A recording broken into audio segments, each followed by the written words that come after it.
Hello YouTube investors, welcome to Simply Investing.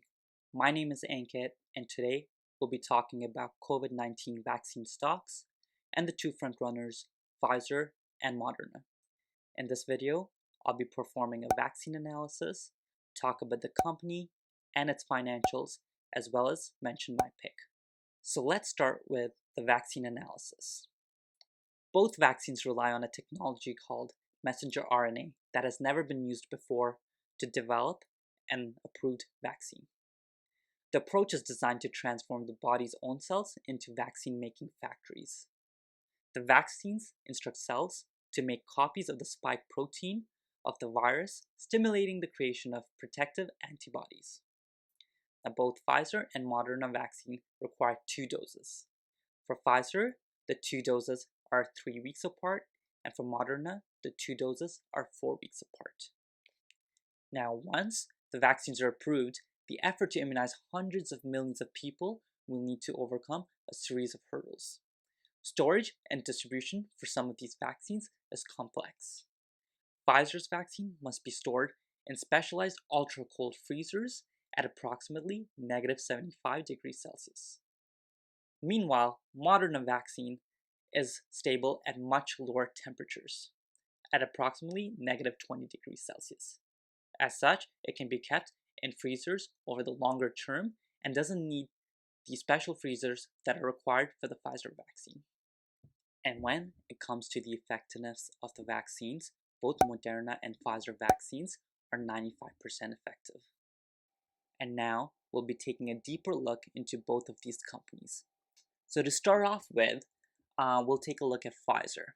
So Pfizer is actually one of the world's largest pharmaceutical companies and was ranked 57 on the 2018 Fortune 500 list.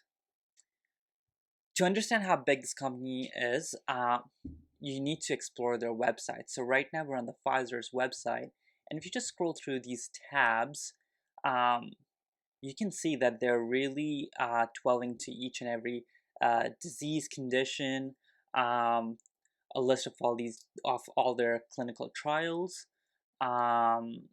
and one of my favorite tabs to look into is actually the products.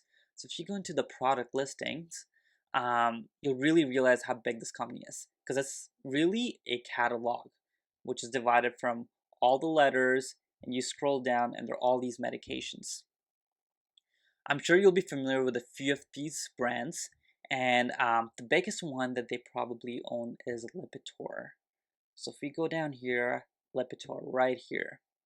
So this is a medication that is, used to lower your cholesterol, and this alone earns billions of dollars. In 2007, actually, Lipitor alone made Pfizer $12 billion a year, and that was 1/4 of their total sales. So this is a big brand. Some other brand names you might know is Lyrica, which is commonly used for neuropathic pain or fibromyalgia, and the biggest one that most people actually know is, let's scroll down, is Viagra. So Viagra is actually a brand name, and this drug is also produced by Pfizer. Now let's compare this to Moderna. So if you go to their website, this is the website for Moderna, and you can see right off the bat that they're talking about their mRNA technology. So this company is actually an American biotech company which started in Cambridge, Massachusetts, and it really focuses on drug discovery, drug development, and vaccine technologies, which are based exclusively on this mRNA technology. In December 2018, Moderna was actually the largest biotech IPO in the history. They raised about $620 million. At that point, it was about 27 million shares at a stock price of $23 a share. And so they had an overall valuation of around $7.5 billion. And because of this COVID vaccine, they're actually valued at $60 billion right now. The one interesting thing about Moderna is that they don't really have any approved vaccines or products. So they're still in their clinical research phase. Obviously, they're experts at this mRNA technology, which we see Pfizer use as well.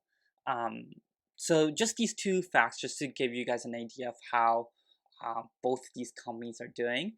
And I think to get an even better understanding, and especially if you're investing in it, we should take a look at their finances. So let's jump over to that. We'll start off with Moderna. Moderna currently is trading around 152 US dollars.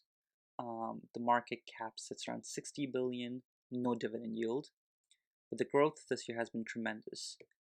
It's grown almost 700%, and the reason behind the growth is the speculation behind this vaccine, and that is going to be their only source of revenue. That's why you see this tremendous growth. Now, if we have that in contrast with Pfizer, Pfizer is trading at 40 US dollars, a much bigger market cap of 224 billion, and it pays a very healthy dividend of 3.77%. Year to date, there hasn't been too much fluctuation, so had you bought this stock at the start of January, it would have only gone up by 9% roughly, and even in 5 years, you don't see that tremendous of a growth, and that's mainly because they have so many different drugs, brand name drugs, where they rely on for their revenue. So they don't really have to rely on this new vaccine, and will still see this growth. Even though the vaccine was not successful, I would say that the stock would be trading around 34, 35 US dollars. In terms of the balance sheets, let's start with Moderna. This again, as because they don't have any products yet, they've mostly been receiving funds to do research, and that's where the expenses are going towards. So we're gonna see a negative net income for Moderna. Again, in contrast with Pfizer, positive, very healthy balance sheet. The net income is amazing, and this is where you really start to see the differences between the two companies. Now that we've taken a look at the company's finances, let's see how the vaccine candidates are currently performing. Well, Pfizer has become the first vaccine to gain approval in both UK and Bahrain in the Middle East. And currently it's also one of the front runners in Canada to gain approval. However, in Canada, we have vaccine agreements with pretty much every single candidate. And again, Pfizer and Moderna are one of the front runners. When it comes to the stock picks, I think both these companies are good to invest in. Moderna might be more suitable for someone who is willing to take risk, or they don't mind